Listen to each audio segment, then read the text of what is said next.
ಮೂಲವ್ಯಾಧಿಯ ಇನ್ನಷ್ಟು ವಿಚಾರಗಳನ್ನು ತಿಳ್ಕೊಳ್ಳೋಣ. ಜ್ಯೂಸ್ ಏನಾದರೂ ಮಾಡ್ಕೊಳ್ಳಿಕ್ಕೆ ಸಾಧ್ಯನಾ ಇದಕ್ಕೆ ಅಂತಾದರೆ ಖಂಡಿತವಾಗಿಯೂ ನಮಗೆ ಗ್ರೀನ್ ಜ್ಯೂಸ್ ಥೆರಪಿ ಅಂತ ನೀವು ಇತ್ತೀಚೆಗೆ ಹೆಚ್ಚು ಪಾಪ್ಯುಲರ್ ಆಗ್ತಾ ಇದೆ. ಇದು ಬಹಳ ಸಹಾಯ ಮಾಡುತ್ತೆ. ಹಾಗಾದರೆ ಗ್ರೀನ್ ಜ್ಯೂಸಲ್ಲಿ ನಾವು ಯಾವುದನ್ನು ಮಾಡ್ಕೊಳ್ಬಹುದು ಮನೆಯಲ್ಲಿ ಅಂತಂದರೆ, ಒಂದು ನಾವು ಕುಮಾರಿ ಅಂತ ಹೇಳ್ತೀವಿ, ಅಂದರೆ ಆಲೋವೆರಾ ಅಂತ ಏನು ಹೇಳ್ತಾರೆ ಅದು. ಸೊ ಆಲೋವೆರಾವನ್ನು ಲೋಳೆಸರ ಅಂತ ಕೂಡ ಹಳ್ಳಿಗಳ ಕಡೆ ಕರೀತಾರೆ ಇದನ್ನು. ಈ ಆಲೋವೆರಾವನ್ನು ತೆಗೆದುಕೊಂಡು ಬಂದು ಸೊ ಅದರ ಸ್ಕ್ವೀಸ್ ಮಾಡಿ, ಅದನ್ನು ಶುದ್ಧಿ ಮಾಡಿ, ಆ ಕಡೆ ಈ ಕಡೆ ಮುಳ್ಳನ್ನು ತೆಗೆದು ಅದನ್ನು ಸ್ಕ್ವೀಸ್ ಮಾಡಿ ಒಂದು 4 ಅಥವಾ 3 ಅಥವಾ 4 ಸ್ಪೂನಷ್ಟು ಅಲೋವೆರಾವನ್ನು ತೆಗೆದುಕೊಂಡು ಅದರ ಜೊತೆಗೆ ಸ್ವಲ್ಪ ಹರಿದ್ರ ಅಂತ ಹೇಳ್ತೀವಿ. ಹರಿದ್ರ ಅಂತಂದರೆ ಅರಿಶಿನವನ್ನು ಹಾಕಿ 1-2 ಸ್ಪೂನು ಜೇನುತುಪ್ಪವನ್ನು ಮಿಕ್ಸ್ ಮಾಡಿ ಸೊ ಸೇವನೆ ಮಾಡೋದ್ರಿಂದ ಕೂಡ ಇದನ್ನು ನಾವು ಪರಿಹಾರ ಮಾಡಿಕೊಳ್ಳಿಕ್ಕೆ ಸಾಧ್ಯ ಇದೆ. ಸೊ ಇದರ ಜೊತೆಗೆ ನಾವು ಏನಾದರೂ ಕಷಾಯದ ಥರ ಏನಾದರೂ ಮಾಡಿಕೊಳ್ಳಿಕ್ಕೆ ಸಾಧ್ಯನಾ ಅಂತ ಆದರೆ, ಕಷಾಯದಲ್ಲಿ ನಾವು ತ್ರಿಫಲ ಕಷಾಯವನ್ನು ಮಾಡಿಕೊಳ್ಳುವಂಥದ್ದು ಬಹಳ ಅತ್ಯಂತ ಪ್ರಯೋಜನಕಾರಿ. ತ್ರಿಫಲ ಅಂತಂದರೆ ತಾರೆಕಾಯಿ, ಅಳಲೆಕಾಯಿ ಮತ್ತು ಬೆಟ್ಟದ ನೆಲ್ಲಿಕಾಯಿ.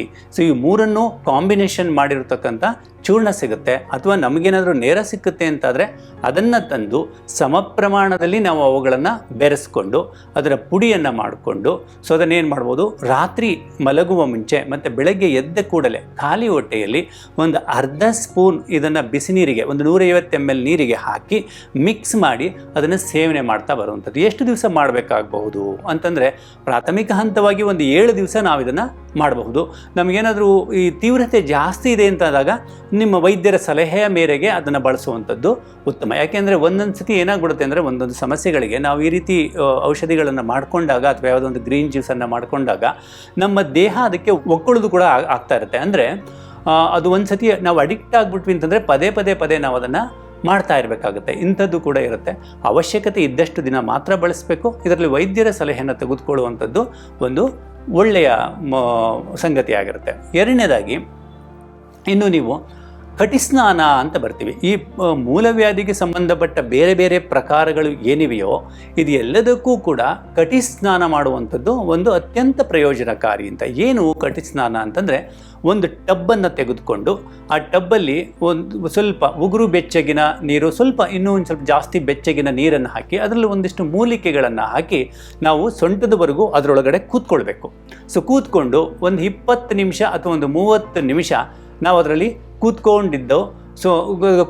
ಕೂತ್ಕೊಂಡಿದ್ದಾಗ ಕೂಡ ಮೊಳೆ ಬಂದಿರತಕ್ಕಂಥದ್ದು ಬಿದ್ದೋಗುವಂಥದ್ದು ಅಥವಾ ಗೆಡ್ಡೆ ಆಗಿರ್ತಕ್ಕಂಥದ್ದು ವಾಸಿ ಆಗೋದು ಅಥವಾ ಅದು ಒಡ್ಕೊಂಡು ಫಿಶರ್ ಥರ ಆಗಿರುತ್ತಲ್ಲ, ಅದನ್ನ ನಿವಾರಣೆಗೂ ಕೂಡ ಸಹಾಯ ಮಾಡುತ್ತೆ. ಹಾಗಾದರೆ ಈ ಟಬ್ಬಲ್ಲಿ ನಾವೇನೇನು ಹಾಕ್ಕೊಳ್ಬೇಕಾಗತ್ತಪ್ಪ ಅಂತ ನೋಡೋದಾದರೆ, ಸೊ ಮೂಲಿಕೆಗಳು ಅಂತ ಬಂದಾಗ ಅದರಲ್ಲಿ ಪ್ರಥಮವಾಗಿ ನಾವು ಚಿತ್ರಮೂಲ ಅಂತ ಒಂದು ಗಿಡಮೂಲಿಕೆ ಇದೆ.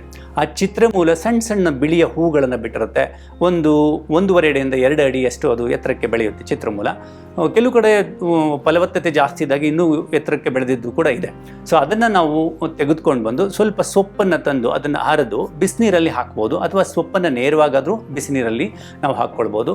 ಇನ್ನು ಮುಟ್ಟಿದ್ರೆ ಮುನಿ ಗಿಡ ಅಂತ ಒಂದು ಇದೆ. ಸೊ ಅದನ್ನು ನಾವು ಆ ಮುಟ್ಟಿದ್ರೆ ಮುನಿ ಸೊಪ್ಪನ್ನು ತಂದು ಅದನ್ನು ಕೂಡ ಹಾಕಿ ಇವೆರಡನ್ನೂ ನಾವು ನೀರಲ್ಲಿ ಹಾಕಿ ಜೊತೆಗೆ ಸ್ವಲ್ಪ ಬೇವಿನ ಸೊಪ್ಪನ್ನು ಹಾಕಿ ಕುದಿಸ್ಬೇಕು. ಅದನ್ನು ಕುದಿಸಿ ಅಥವಾ ಬಿಸಿನೀರಲ್ಲಿ ಹಾಕಿ ಒಂದು ಸ್ವಲ್ಪ ಅಲ್ಪ ಪ್ರಮಾಣದಲ್ಲಿ ಸೈಂಧವ ಲವಣ ಕೂಡ ಅದರಲ್ಲಿ ಹಾಕ್ಬೋದು. ಹರಿದ್ರ ಅಂದರೆ ಅರಿಶಿಣದ ಪೌಡ್ರು ಕೂಡ ಹಾಕ್ಬೋದು. ಹಾಕಿ ನಾವು ಸೊಂಟದವರೆಗೂ ಕುಳಿತುಕೊಂಡು ಅದರಲ್ಲಿ ಒಂದು 15ರಿಂದ 20 ನಿಮಿಷ ನಾವು ಬೆಳಗ್ಗೆ ಮತ್ತು ಸಾಯಂಕಾಲ ಕಟಿಸ್ನಾನ ಮಾಡ್ಕೊಳ್ಳೋದು ಕೂಡ ಅತಿ ತೀವ್ರತೆಯನ್ನು ಕೂಡ ಇದು ಬಗೆಹರಿಸ್ಕೊಳ್ಳಿಕ್ಕೆ ಅತ್ಯಂತ ಸಹಾಯಕಾರಿಯಾಗಿ ಕೆಲಸ ಮಾಡುತ್ತೆ.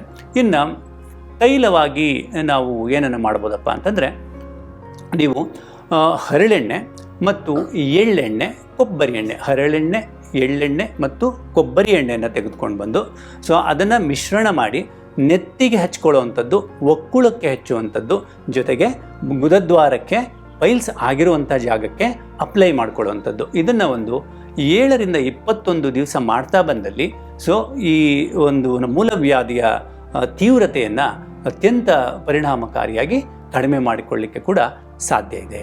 ಸೊ ಇದು ಒಂದು ಪ್ರಕಾರವಾಗಿರುತ್ತೆ. ಇನ್ನು ನಿಮ್ಮ ವೈದ್ಯರನ್ನು ನೀವು ತೀವ್ರತೆ ಜಾಸ್ತಿ ಇದ್ದಾಗ ವೈದ್ಯರ ಸಲಹೆ ಅತ್ಯಂತ ಪರಿಣಾಮಕಾರಿಯಾಗಿ ಬೇಕಾಗಿರುತ್ತೆ.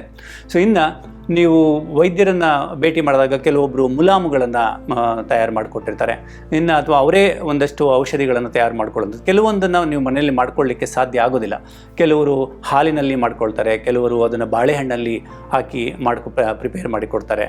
ಸೊ ಈ ಥರದ್ದು ಔಷಧಿಗಳು ನಿಮ್ಮ ಹತ್ತಿರದ ವೈದ್ಯರನ್ನು ಭೇಟಿ ಮಾಡಿ, ಸೊ ಅದರ ತೀವ್ರತೆ ಏನಾದರೂ ಜಾಸ್ತಿ ಆಗಿದ್ದಾಗ ಖಂಡಿತ ಅವರ ಸಲಹೆ ಮಾರ್ಗದರ್ಶನದ ಮೇರೆಗೆ ಆಹಾರದ ಸೇವನೆಯನ್ನು ಮತ್ತು ಔಷಧಿಗಳ ಉಪಚಾರಗಳನ್ನು ಮಾಡಿಕೊಳ್ಳುವುದು ಒಂದು ಉತ್ತಮವಾದ ಪರಿಣಾಮಕಾರಿಯಾದ ಒಂದು ವ್ಯವಸ್ಥೆ. ಇನ್ನು ಹಾಗಾದರೆ ಬರೀ ಆಹಾರ ಮತ್ತು ಔಷಧಿಗಳಿಂದನೇ ಗುಣಪಡಿಸಬೇಕು, ಬೇರೆ ಮಾರ್ಗಗಳಿಲ್ವಾ ಅಂತ ಯೋಚನೆ ಮಾಡ್ಕೊಳ್ಳೋದಾದರೆ ಖಂಡಿತವಾಗಿಯೂ ಬೇರೆ ಮಾರ್ಗಗಳು ಕೂಡ ಈ ಮೂಲವ್ಯಾಧಿಯನ್ನು ನಿವಾರಣೆ ಮಾಡಿಕೊಳ್ಳಿಕ್ಕೆ ಇವೆ. ಏನಪ್ಪ ಅಂತಂದರೆ ಕೆಲವೊಂದು ವ್ಯಾಯಾಮಗಳ ಅವಶ್ಯಕತೆ ಕೂಡ ಇರುತ್ತೆ. ಈಗ ನಾವು ಮೂಲಾಧಾರ ಚಕ್ರವನ್ನು, ಸ್ವಾಧಿಷ್ಠಾನ ಚಕ್ರವನ್ನು ನಾವು ಪುನರುತ್ಥಾನಗೊಳಿಸಲಿಕ್ಕೆ ಅಥವಾ ಅದರಲ್ಲಿ ಪುನರ್ ಚೈತನ್ಯವನ್ನು ತುಂಬೋದಕ್ಕೆ, ಅಲ್ಲಿನ ಆರ್ಗನ್ಸ್ ಏನಿದೆ ಅದು ತುಂಬ ವೀಕ್ ಆಗಿರೋದ್ರಿಂದ ಅದನ್ನು ಪುನಶ್ಚೇತನಗೊಳಿಸೋದಕ್ಕೆ ಅಂತೇಳಿ ಯೋಗದಲ್ಲಿ ಒಂದಷ್ಟು ಕ್ರಿಯೆಗಳಿದೆ. ಆ ಕ್ರಿಯೆಗಳನ್ನು ಅಭ್ಯಾಸ ಮಾಡಬೇಕಾಗಿ ಬರುತ್ತೆ. ಪಶ್ಚಿಮೋತ್ತಾಸನ ಅಂತ ಒಂದು ಬರುತ್ತೆ. ಇನ್ನು ಸೇತುಬಂಧಾಸನದಲ್ಲಿ ಸ್ಟೆಪ್ 1 ಸ್ಟೆಪ್ 2 ಇದೆ. ಕಂಟಿನ್ಯೂಸ್ ಮೂಮೆಂಟ್ಸ್ ಅಂತ ನಾವು ಮಾಡಿಸ್ತೀವಿ ಕೆಲವರಿಗೆ. ಆ ಥರದ ಮೂಮೆಂಟ್ಸನ್ನು ಮಾಡೋದ್ರಿಂದ ಕೂಡ ಈ ಭಾಗದಲ್ಲಿ ರಕ್ತ ಸಂಚಾರ ಚೆನ್ನಾಗಿ ಆಗೋದ್ರಿಂದ ಅಲ್ಲಿನ ಮಸಲ್ಸು ಮತ್ತು ಚರ್ಮಗಳಲ್ಲಿ ಪುನಶ್ಚೇತನವನ್ನು ನಾವು ಕಾಣಲಿಕ್ಕೆ ಸಾಧ್ಯ ಇದೆ. ಇನ್ನು ಬದ್ಧಕೋನಾಸನ ಅಂತ ಒಂದು ಆಸನ ಇದೆ. ಇದೂ ಕೂಡ ಅತ್ಯಂತ ಪರಿಣಾಮಕಾರಿಯಾಗಿ ಸಹಾಯ ಮಾಡುತ್ತೆ ಈ ಮೂಲವ್ಯಾಧಿಯ ನಿವಾರಣೆಯಲ್ಲಿ. ಪವನ ಮುಕ್ತಾಸನ ಅತ್ಯಂತ ಉಪಯುಕ್ತವಾದಂಥ ಒಂದು ಆಸನ. ಇದು ಮೂಲವ್ಯಾಧಿಗೆ ಪ್ರಥಮ ಹಂತವಾಗಿ ಗ್ಯಾಸ್ಟ್ರಿಕ್ ಒಂದು ಕಾರಣ ಆಗೋದ್ರಿಂದ ಗ್ಯಾಸ್ಟ್ರಿಕ್ಕಿಂದ ಶುರುವಾಗಿ ಅದು ಮೂಲವ್ಯಾಧಿಯಲ್ಲಿ ಎಂಡ್ ಆಗುವಂಥದ್ದು ಕೂಡ ಇದೆ. ಅದು ಆದ್ದರಿಂದ ಈ ಮೊದಲು ನಾವು ಗ್ಯಾಸ್ಟ್ರಿಕ್ ಆಗೋದನ್ನು, ಆ್ಯಸಿಡಿಟಿ ಆಗೋದನ್ನು, ಸೊ ಮಲಬದ್ಧತೆ ಆಗೋದನ್ನು ನಿಯಂತ್ರಣ ಮಾಡಿಕೊಂಡ್ವಿ ಅಂತಾದರೆ ಮೂಲವ್ಯಾಧಿ ನಮಗೆ ಬರೋದೇ ಇಲ್ಲ. ಸೊ ಹಾಗಾಗಿ ಪವನ ಮುಕ್ತಾಸನ ಅಂತ ಒಂದು ಆಸನ ಬರುತ್ತೆ. ಆ ಆಸನವನ್ನು ಅಭ್ಯಾಸ ಮಾಡೋದು ಅತ್ಯಂತ ಪ್ರಯೋಜನಕಾರಿ ಆಗಿರುತ್ತೆ. ಸೊ ಹಾಗಾದರೆ ಈಗ ನಾವು ಮೂಲವ್ಯಾಧಿಯನ್ನು ಗುಣಪಡಿಸ್ಕೊಳ್ಬೇಕು ಅಂತಾದರೆ ಸಾಕಷ್ಟು ಮಾರ್ಗಗಳಿದೆ. ಮನೆಯಲ್ಲೇ ಇವೆಲ್ಲವೂ ಮನೆಯಲ್ಲಿ ನೀವು ಮಾಡ್ಕೊಳ್ಳೋಕ್ಕಾಗುವಂಥ ನಾನು ಸರಳವಾದಂಥ ಒಂದಷ್ಟು ವಿಚಾರಗಳು ನಿಮ್ಗೆ ಹೇಳ್ಕೊಟ್ಟಿರ್ತಕ್ಕದ್ದು. ಸೊ ಇದಿಷ್ಟು ಸಮಗ್ರವಾಗಿ ನಾವು ಮಾಡಿಕೊಂಡಾಗ ಖಂಡಿತವಾಗಿ ಬರೋದನ್ನು ಕೂಡ ನಾವು ತಪ್ಪಿಸ್ಕೊಳ್ಬೋದು, ಬಾರದಂತೆ ನಮ್ಮನ್ನು ನಾವು ರಕ್ಷಿಸ್ಕೊಳ್ಳೋದ್ರ ಜೊತೆಗೆ ಬಂದಿರುವ ಎಷ್ಟೇ ತೀವ್ರತೆ ಇದ್ದರೂ ಕೂಡ ಅದನ್ನು ನಾವು ಗುಣಪಡಿಸ್ಕೊಳ್ಳಿಕ್ಕೂ ಸಾಧ್ಯ ಅಂತ ಹೇಳ್ತಾ